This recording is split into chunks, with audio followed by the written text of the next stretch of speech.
I am heartbroken. Visions of Mana is a beautiful love letter to action JRPGs, and the developers were shut down before the game even launched. Oka Studios, I hope I'm pronouncing that right, made a fun little polished video game, but were never given a chance to grow. As the day the game shipped, they were let go. Their publisher had no faith in this game making a significant amount of money and left it to die. It's a shame, as I really want smaller, well-polished games that don't rely on big budget theatrics to win me over. Visions has a rather simple story, but just because it's a simple story doesn't mean it's a straightforward story. Thankfully, the game begins with Auron, who's trying to save the love of his life, Liza. You see, Liza is an Alm, a chosen one to be sacrificed to the mana tree so their core stone, which is kind of like their soul, powers the flow of mana to the world. But Auron doesn't want to give up his wife, so obviously he fights his way through the village guards to help her avoid being offered up for the greater good. During their grand escape, Liza is turned to stone, leaving Auron alone with his grief. After this tragic event, we're introduced to the hero of our story, Val. Val is the new soul guard, a warrior tasked with gathering all the alms to bring them to the mana tree to be sacrificed. Lovely, but for whatever reason, he and the villagers don't quite know why, Val turns any enemy he defeats into their core stone.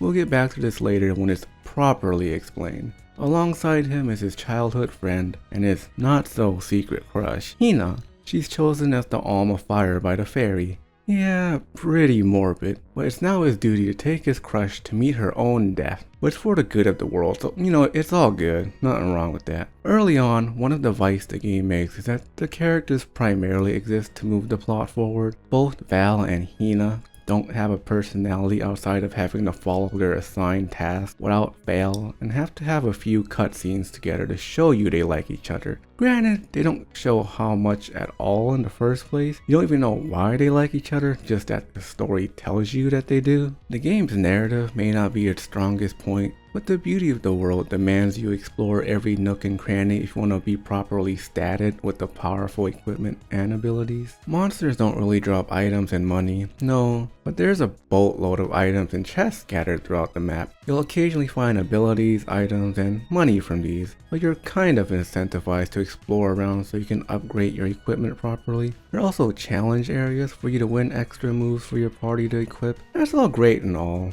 but my biggest gripe with the movement is that jumping doesn't carry your momentum. It feels like you'll run, but when initiating a jump, the character's momentum will kind of reset and jump kind of all rigid instead of having a feeling like they're gliding through the air at high speeds. Not only that, but your movement options are restricted when you're in a town. You can't double jump or air dash when you're in a town. It just feels overly restrictive for no good reason. The combat is rather simplistic in this game. You have a light attack and a heavy attack. Eventually you get skills where you have to hold the button down to use an enhanced attack or delay your string for an additional move. One of the cool things about this game is you're able to reverse beat your attacks, which is a fighting game term for being able to cancel your attack in the reversed order from a stronger attack to a weaker attack. For example, most heavy attacks are a lunging move. The heavies are usually just 2 hits, but the second attack, while incredibly damaging, knocks the enemy super far away. For basic grunts, you can do a heavy attack, reverse beat into your light attacks to continue the combo. You can loop them infinitely by alternating between light and heavy attacks before the final strike in the combo. Of course, certain enemies and all bosses have super armor, so you can't really abuse this too much. And the game is an RPG at heart, so using the proper element to do the extra damage or inflict a certain status ailment is highly recommended. The weird part about the elemental chart is, the weakness is also weak to its weakness. I mean, obviously, fire is weak to water, but also, that means water is weak to fire? Like, how in the world does this make any sense? I guess a hot enough fire can turn water to steam or something, but I digress. But there are 2 elements without a weakness, moon and wood. I don't know why they didn't just make these 2 opposing elements, but whatever. I can't logic my way through this convolutedness. On to simpler things. Bosses do have weak points for you to target for an extra advantage. Just make sure you eat an item for a temporary money or experience boost beforehand. I wish the timer stopped when you're in town, especially since your movement options are so crippled. I feel rushed to get from point A to point B while not being able to admire the game's gorgeous art because of that dang timer ticking down my buffs. Abilities are shared in this game. If you have a fireball, you can equip fireballs to any character in your party. It makes abilities you find in the wild less special since they can be used by anyone. This is circumvented with the class system. Each character has a base class, but the base classes are awful at the start, which sucks because they play differently enough to still warrant trying. You're just going to give yourself a massive handicap if you do. When you get an element, you can equip a character with said element to change how they play. For example, our base Catboy carries a sword and plays eerily similar to a Walmart Virgil from Devil May Cry. He even has a judgment cut for his heavy attack for Devil's sake. When you give him the moon element, he goes from being Virgil to wielding dual daggers like a ninja. And the elemental classes can be upgraded, so he can learn a teleporting Ragnarok-like attack a la Strider Hiryu as his charged heavy attack. You're also given an elemental button that can do things like shoot water, stop time with the moon, etc, etc. And not too far into the game, you'll be able to unlock a super version of said element as the charged version of that attack for massive AoE damage. So, what's the problem? You can't upgrade the base class. You'll be severely ill-equipped for sticking to the basics. Literally. Well, or so I thought when I first booted up the game. You see, over time when you max out a certain class, your base class can change its weapon and equip skills from the elemental classes, making them a jack of all trades if that's what you prefer. Just that they don't offer much in the beginning of the game and is primarily used for post-game. Another addition to the combat is when you lose health or deal damage, you build up a meter that gives you access to a super move that does massive amounts of AoE damage in cinematic fashion. Each character has several different supers and it's all related to which class you currently have equipped, and they're all a visual treat to see. The first party member you get is Serena, a rather kind girl who adopted a dragon of her own named Ramco at the Vale of Winds, Longren. She's apprehensive to become the Alm of Wind, and the villagers agree. She believes their gossip about her incompetence. When she was little, she was in grave danger and had to be saved by little Ramco.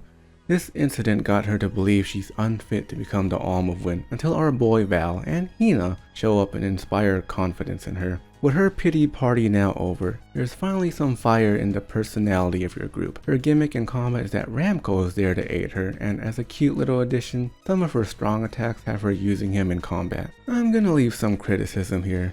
This world is vastly varied from location to location, but they kind of dropped the ball by making the people of said location basically the same. And I don't mean aesthetically, but culturally. The attitudes and view of the people and how they live their lives isn't given much thought here. Wouldn't it be cool if we had a culture shock every time we met a new Alm? Let them butt heads on what they were trained to believe makes a proper sacrificial lamb. Shouldn't the open fields of Longren make Serena a free spirit that would clash with the diplomatic Alm of Water, Palomena? Now that would spice up the world building a bit, but alas, I'm not here to improve the story. That would take too long and I'm not interested in doing so. Let's move along to our calm, cool, and emotionally collected cat boy I mentioned earlier, Morley.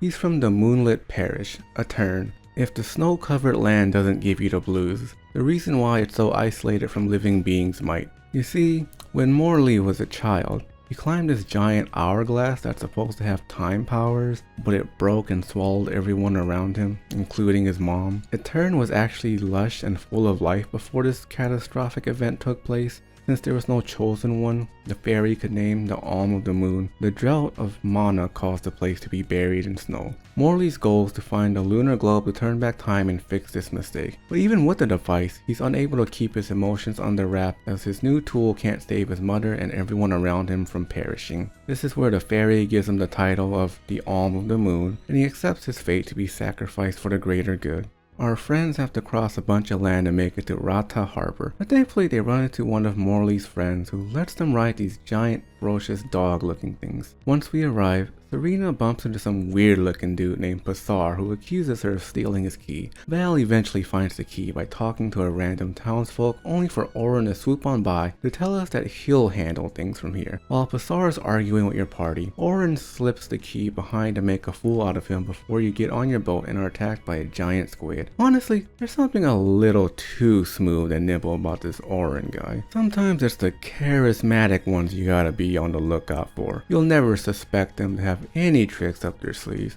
But hey, come on. He's telling us that maybe Hina doesn't need to be sacrificed for the greater good of the world. He knows a thing or two about a time when alms weren't needed to be sacrificed. For a proposition like that, he sounds trustworthy enough to me, right? Once in Elistana, some dude who's clearly not a woman in drag and mustache bumps into us. Oh wait, it's actually Queen Palomena. She's undercover hoping no one notices her reconnaissance. When the ceremony begins, she hides the fact she's actually the Alm of Water until she's called out on it. The thing is, once they know she's an Alm, she'll have to pass on her royalty to a successor so she can go on her adventure. But she doesn't want the sneaky Passar guy get his dirty little hands on being the town's regent after all she's done to unite her people. Now that they know of her new destiny, her younger brother will take the throne. While all of this is unfolding, they're having trouble with their water supply and she has to go out to fix the mess while he watches over. And wouldn't you know it, Passara's the one behind the entire thing to ruin the town. Once all of that's settled, we're going to get into some bigger events now that we've got almost the entire cast of characters in our party. While your team goes to bed for the night, Val sneaks into Hina's room like some weirdo. They're not officially together, so it's kinda weird, at least to me. Also, you can tell her just how much she means to him, and that while he doesn't want to lose her, if it's for the good of the world, then, well, might as well. She's gonna have to die. And Hina even happily agrees with him.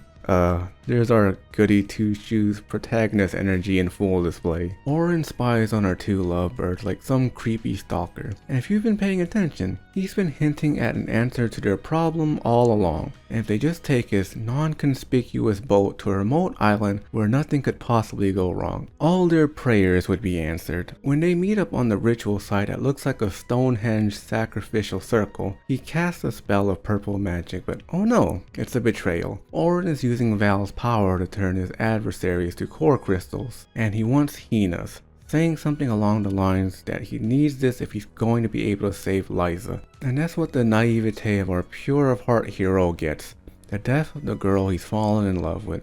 Val. Hina, I'm so sorry. I didn't mean for this to happen. I didn't mean to do this. It's all my fault. I always thought we'd get married. Serena is pretty livid over the whole situation, and while Morley agrees, believes she's being too hard on him, Val loses his confidence over losing Hina and his team losing their faith in him. So it's time for them, alongside Morley's bunny dad, to give him a big old pep talk. While they feel like what he did was stupid since he didn't consult his friends before making this giant decision that's left them one team member down, they also can't continue the quest without him. He's an integral part of reaching the Mana Tree, and he's their friend. They want him along for their journey. They traverse a few areas and solve a few puzzles, if you can call getting to a giant rock mech to smack down walls and push giant switches that are so straightforward that not a single brain cell is needed as puzzles. But when you do make some actual story progress, you bump into Liza as Val tells her he's become the new soul guard after her. One of the villagers lets us know about how Liza wanted to run away with her husband and the tragedy that befell their land because of it. Afterwards, they run into Jule. He's a woodland custodian in the nature-brimming Verdius Burrow. You see, he and his friends grow as plants, but they alternate on who's awake so they can water and nourish each other when they're asleep. But for some reason, no one else has been waking up lately. Serena, in all her boldness, suggests he asks to become the Alm of Wood so he can do something about all of this. Here's Jule's shtick. He believes everything is preordained and we shouldn't fight against destiny. Oh no. To him, the Alms are chosen, not something you can ask to become. But Serena's words do make a dent as he takes some initiative to do something about the whole ordeal. After you save him from the boss monster, the fairy ends up telling him he was the chosen one all along. Yeah, what a missed opportunity for Jule to take charge and demand to take matters into his own hands by demanding to become the Alm of Wood instead of leaving it all to destiny. Once we catch up to Orin, he monologues to us how he needed Hina's core crystal to get the Mana Sword, so we never need an Alm to sacrifice again. You know, I expected Val to tell him to shut up or something, but he actually has a moment of reflection on how that's actually a pretty good reason. But then it all goes under when he changes his mind and decides the sacrifices the Alms have made in the past would all be in vain, which I don't know if I'm secretly the villain here or not, but that sounds kinda stupid to me. But as he tries to become the chosen one who can wield the Mana Sword, a mysterious figure knocks him from his high horse and takes Hina's core crystal. It's some buff stranger named Dialphos. he unleashed by removing the Mana Sword. He's too powerful to be defeated, so the team decides to make their escape, it only being possible thanks to this tree creature named Trent to back them up. Back on safe ground, Gillet informs us that Dialphos is in a weakened state. To restore his power, he's going to unleash an ancient destructive force in the process. So now we have our quest to sacrifice the alms, get Hina's core crystal back, and stop this blonde Adonis. When we return to Liza, Auron is protecting her frozen body with all he's got, but alas, it's all for naught. Liza, I'm sorry. I only wanted to save you from all of this. I wanted the power of the Mana Sword, so I could change this world. A world without sacrifices.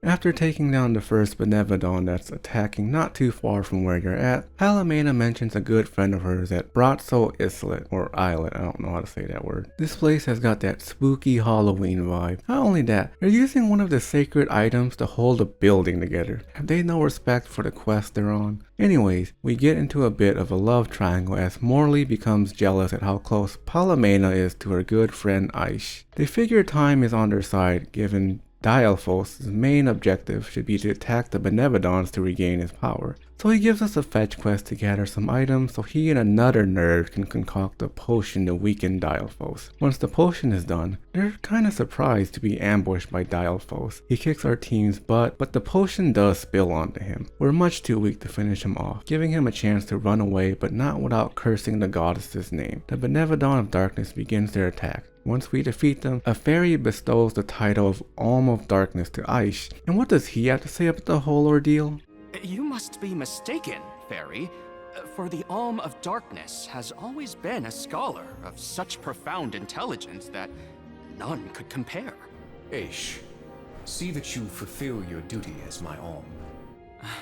That being said,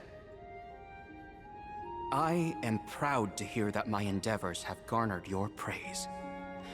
If you will have me, I would see the Alm's duty through to the end. Afterwards, we run into a town holding a play about the legend of Dialphos. So we learn he fell in love with a woman named Cerulia. She was almost struck down by an arrow to the knee, arrow that Dialphos blocked with his arm, injuring himself and his ability to fight in the process. To protect her, he asked the goddess of mana for power, so she bestowed onto him the Mana Sword while healing his injury. With it, he took down all 8 Benevodons all by himself. Close by, we run into the Benevodon of Light. Val tries to interrogate it for answers. Just why is a hero such as Dialphos trying to destroy the world? That answer is because of a broken heart similar to Val's. That's all we got before it was destroyed.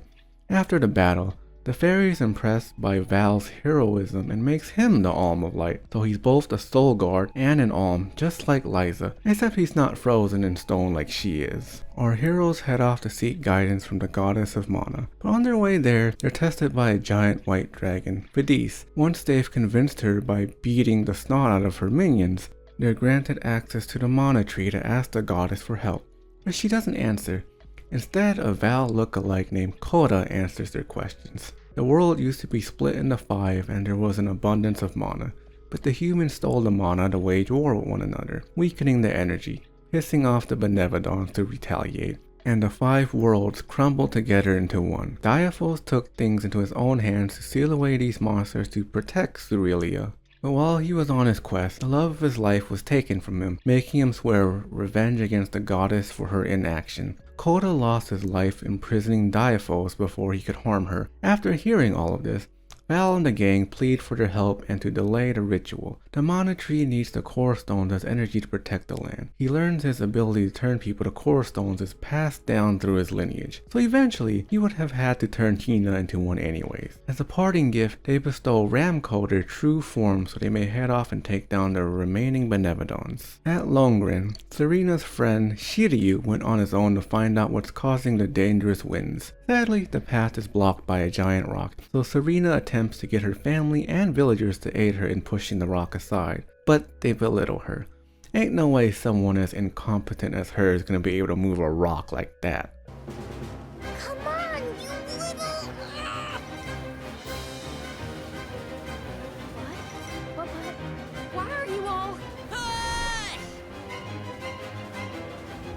Once Shiryu is saved and she has her little heart-to-heart with him, gushing over all the places she's visited, the ones she's heard of in stories, and the ones she's never heard of, we're headed off to Etern. The Benevodon of Moon has everyone acting a little cuckoo. Stop picking on me! I am righteously irate right now. Once Morley is able to take down the Benevodon, a mysterious spirit tells him he wasn't the one to destroy the Sands of Time. A simple child wouldn't be able to do such a thing. As their conversation ends, his mother's figure appears to let him know she's okay, that he need not worry about her and to move on with his life. All she wants is for him to be happy more than anything. Mother, I found friends as close as family. You would have been so proud. Mother, you don't have to worry about me. When we go back to check in with Illistana, Palomena's brother collapses from overwork being their new leader. While he's unable to collect himself, the Benevodon of Water took their water. I'm not sure if my mind's playing tricks on me here, but the graphics look extra washed out here. I hope it is, because that would be a cool way to visually show us the land is losing its source of life. We let her brother rest as we take down the Benevodon and restore the city's water supply. As we head over to Verdius Burrow, Julei is heartbroken to find out his friends were eaten by the Benevodon of Wind. Yuck. How gruesome. The Benevodon of Wind is nowhere in sight, so they approach Trent for his help. Sadly, he's badly sick and needs some of our aid. We get Aish to concoct him a potion so he may find the Benevodon for Julie's revenge. Off to the floating island we go. After we win the fight, we head back to Val's home. He informs everyone of what's happened. What's happened to Hina? Her parents are away to gather resources before the volcano becomes too dangerous, so they don't get to hear the news just yet. He has a heart-to-heart with his dad, ignoring much of his mom. The Benevodon of Fire is going to cause the volcano to erupt, so we have to stop it. When he returns, Hina's parents let him know she left a letter for him when his journey was over. Val is torn apart. He wanted her parents to hate him, something I can honestly deeply relate to, being hated for feeling like a failure. But back to the game. For Val, finally some conflict to spice up his character beyond being a one-dimensional, hopeful hero. In her letter, she tells him to not be too hard on himself and to learn to appreciate himself. She cares about him and doesn't want him to hurt over losing her. Yeah, I know it's selfish of me to think like that. I wish we could have been together in the end.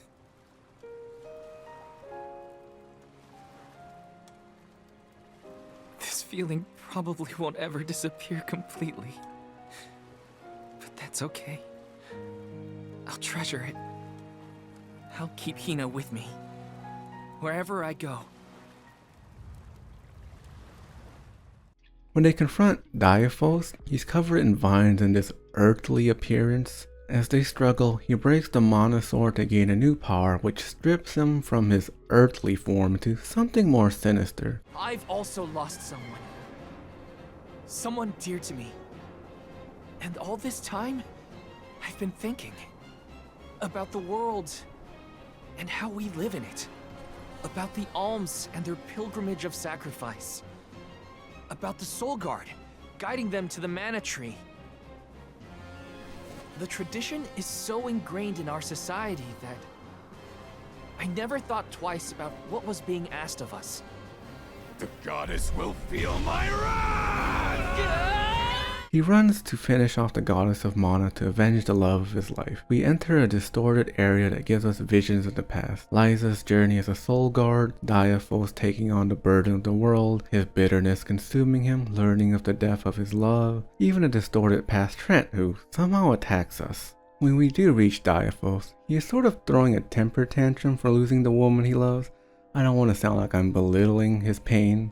I think most of us have experienced a romantic heartbreak, and I'm sure we've met someone, or maybe this is you, believing that this one specific soulmate is the answer to our life, which is a crazy point of view. But having had to experience my first heartbreak from a pretty amazing woman, growing from that and falling in love a few more times, I think most of us know by now that you can fall in love many times in your life, and each and every partner can be absolutely special in their own way. So while I can understand Diaphos' heartbreak, Kinda, like no one like died, thankfully that I know. This temper tantrum of his is kinda taking things too far. No meaning, no point to anything without her.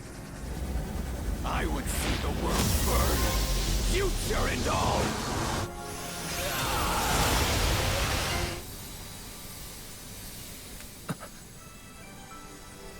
Hina!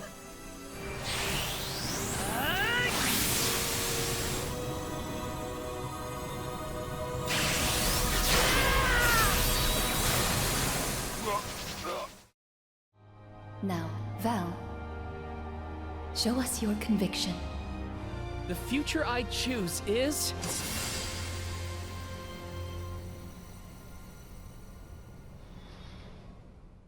That's it? That's the ending? We don't get to see what Val chose?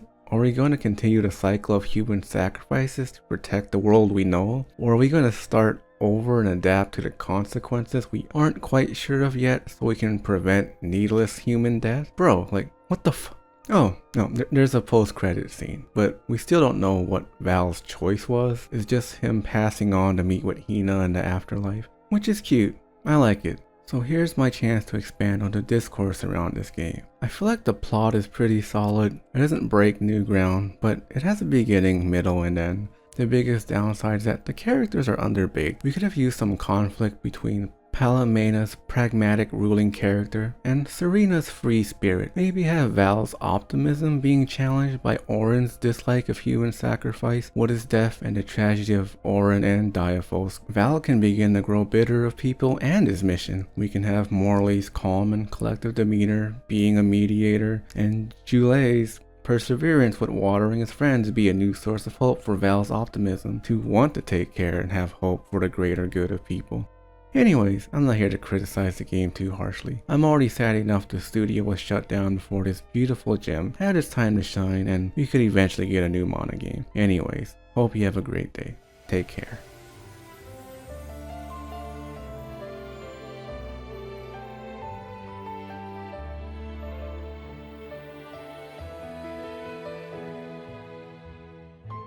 I kept you waiting for so long. Sorry about that. But I've got a lot of stories to tell. Now, where to begin?